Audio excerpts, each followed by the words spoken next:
قرآن و سنت کی روشنی میں منزل کی جانب سفر،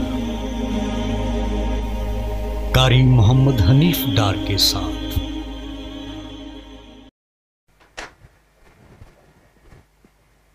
الحمد للہ وحدہ والصلاة والسلام علی من لا نبی بعدہ، اما بعد فاعوذ باللہ السمیع العلیم من الشیطان الرجیم، بسم اللہ الرحمن الرحیم۔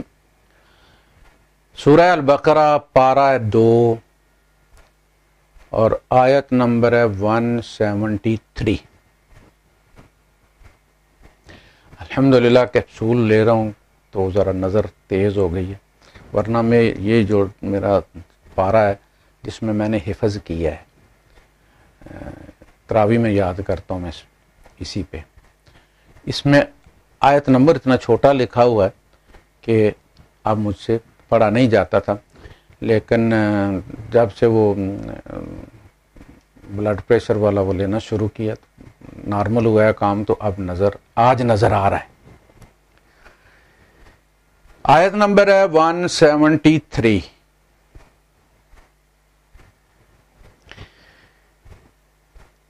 انما حرم علیکم المیتہ،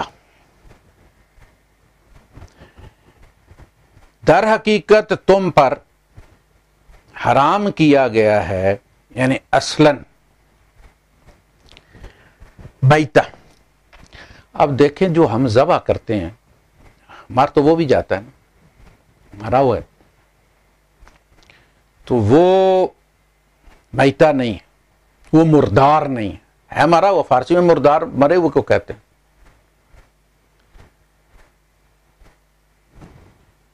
قتل اور مرنا، افإن مات او قتل، قتل جو ہوتا ہے وہ بھی مر جاتا ہے، لیکن اس کو مقتول کہتے ہیں، اس کو مرنا نہیں کہتے، قتل ہونا کہتے ہیں۔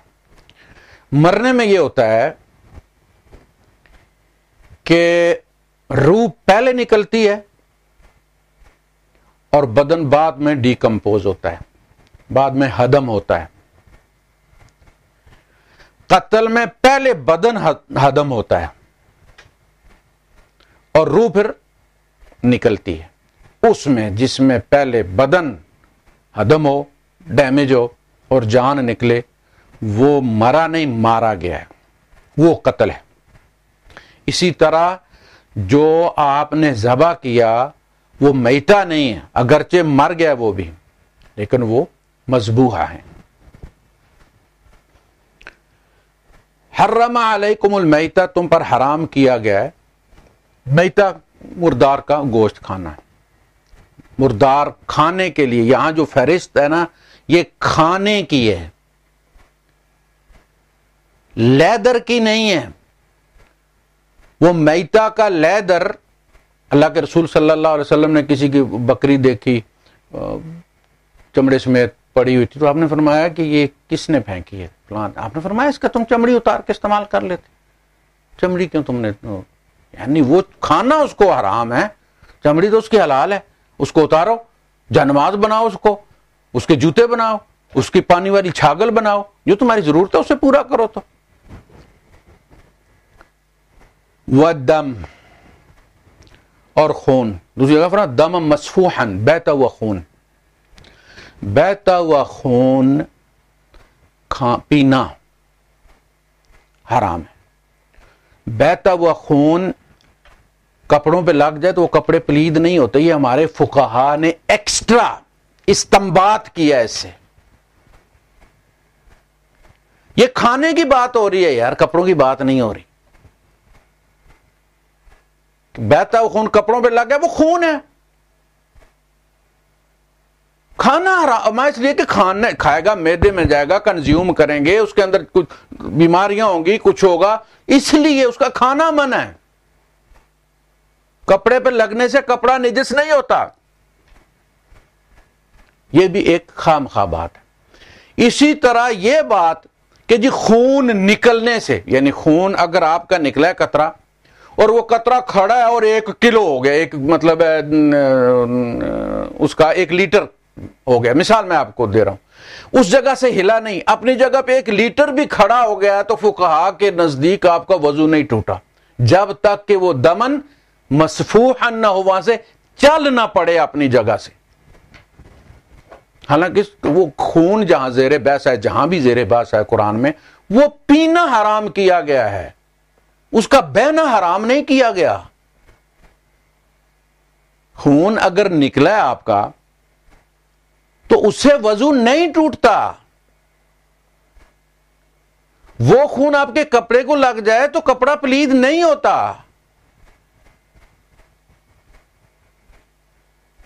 صرف دم جو ہے وہ پینا نہیں, کھانا نہیں, کہیں استعمال نہیں کرنا اس کو کھانے پینے کی چیزوں میں. دم مسفوحا. امام احمد ابن حنبل رحمت اللہ علیہ جب ان کو کوڑے مروائے گئے تو زور کا وقت تھا, روزہ رکھا ہوا تھا انہوں نے, تو وہ کوڑوں کی وجہ سے خون, کپڑے بھی رنگین ہو گئے تھے, تو انہوں نے کہا کہ مجھے نماز پڑھنے کی اجازت دی جائے. تو جو وہ داود یا ابو داود جو بھی تھا, وہ خبیث جس نے وہ فتویٰ دیا تھا قرآن کے مخلوق ہونے کے بارے میں, تو اس نے کہا کہ بنا امام پھرتا ہے اور اسے اتنا پتہ نہیں ہے کہ خون بہہ جائے تو وضو نہیں ہوتا, وضو نہیں رہتا. آپ نے فرمایا کہ میں امام نہیں بنتا, لیکن میں نے سنا ہے کہ عمر فاروق کو خون بھی بہہ رہا تھا اور نمازیں بھی پڑھ رہے تھے ساتھ میں. اچھا, یہ بھی خلق قرآن والا بھی مسئلہ جو تھا, وہ بڑے علماء اس میں اذیت سے گزرے, اور وہ خلیفہ پر غالب تھا جو داؤد تھا. اللہ پاک نے دیکھیں اپنے دین کی نصرت اللہ کیسے کرتا ہے. ایک مسخرے نے سنا کہ بادشاہ قرآن کو مخلوق کہہ رہا ہے, تو وہ چلا آیا اور آج نے آپ دربار کے کہا کہ امیر المومنین, میں آپ سے کو پرسہ دینے آیا ہوں, تعزیت کرنے آیا ہوں آپ کے پاس. کس چیز کو؟ کہا قرآن کی. اس نے قرآن کا کیا پرسہ؟ کہا قرآن مر گیا ہے, انا للہ و انا الیہ راجعون. تو میں چونکہ آپ کے نانا پر نازل ہوا تھا, یہ عباسی خلیفہ تھا, تو سید تھا وہ, یعنی بنو ہاشم میں سے تھا, وہ اپنے کو سید ہی سمجھتے تھے. تو انہوں نے کہا میں آپ کے نانا کی پر چونکہ نازل ہوا ہے تو میں آپ کے خاندان کی چیز تھی یہ, تو اس کے فوت ہونے پر تو اس نے کہا کہ کس نے کہا کہ قرآن فوت؟ اس نے کہا مخلوق ہے قرآن, آج نہیں فوت ہوا تو کل فوت ہو جائے گا. میں نے کہا چلو میں پہلے کر کے پیشگی جا کے تعزیت کر کے.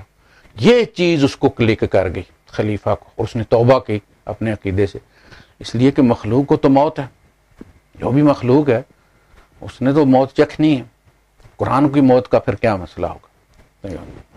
جی, والدم ولحم الخنزیر, اور خنزیر کا گوشت. آپ دیکھیں وہاں میتہ حرام تھا, اس کے باوجود میتہ کی ہڈیاں استعمال ہو سکتی ہیں, گوشت کھانا کنزیوم کرنا ٹھیک نہیں ہے. اس کی اور کوئی دوائی بنتی ہے تو ٹھیک ہے, اس کی کھال استعمال کی جا سکتی ہے, دباغت کے ذریعے وہ پاک ہو جاتی ہے. ولحم الخنزیر, خنزیر کا گوشت, جہاں بھی ذکر آیا ہے خنزیر کے گوشت کی بات ہوئی. خنزیر نے کیا قصور کی ہے؟ ڈھیر ساری لوگ جو ہے وہ اس کے کہانیاں بیان کرتے ہیں. اصل میں اس بیچارے کا نام اس لیے لیا گیا ہے کہ وہ 2 in 1 ہے, ڈبل سم والا ہے. اس میں بھیڑیے والی خصوصیت بھی ہے, گوشت بھی رغبت کے ساتھ کھاتا ہے, اور گھاس خور بھی ہے, اسی رغبت کے ساتھ گھاس بھی کھاتا ہے بھیڑ کی طرح. وہ بھیڑ اور بھیڑیے کا جوائنٹ وینچر ہے. اب یہ کنفیوز ہیں کہ اس کو بھیڑ سمجھیں, کیونکہ آپ کو پتا یورپ والے پالتے ہیں ان کو باقاعدہ, ہمارے جس طرح ہم بھیڑیں پالتے ہیں وہ بھی بھیڑیں پالتے ہیں, ہم سے زیادہ وہی پالتے ہیں, یہاں انہیں کی کھاتے ہیں ہم, آسٹریلیا کے دمبے اور سارا. تو گھروں میں یہ پلتا ہے, گھاس ڈالی جاتی ہے, گھاس کھاتا بھی, تباہی نکال دیتا ہے جب گھاس کھانے پہ آتا ہے, اور گوشت بھی کھاتا ہے. ان کو یہ تھا کہ بھئی اس کا کیا کریں, اس کو گوشت خور سمجھیں, اور حرام سمجھیں یا بھیڑ سمجھیں، چونکہ یہ گھاس کھاتا ہے، گھاس خور ہے، تو اللہ پاک نے فرمایا کہ تم اس کو بھیڑیا ہی سمجھو، گوشت خور ہے لہذا اس کا گوشت نہیں کھانا۔ وما اہل بہ لغیر اللہ، یہ ہلال جو ہوتا ہے نا وہ اسی میں سورہ البقرہ میں یسألونک عن الاہلہ، یہ آپ سے پوچھتے ہیں حلالوں کے بارے میں، اہلہ تو حلال کا مطلب ہے چاند کی شروعات جب ہوتی ہے، ہلال امر بھی اسی سے بنا۔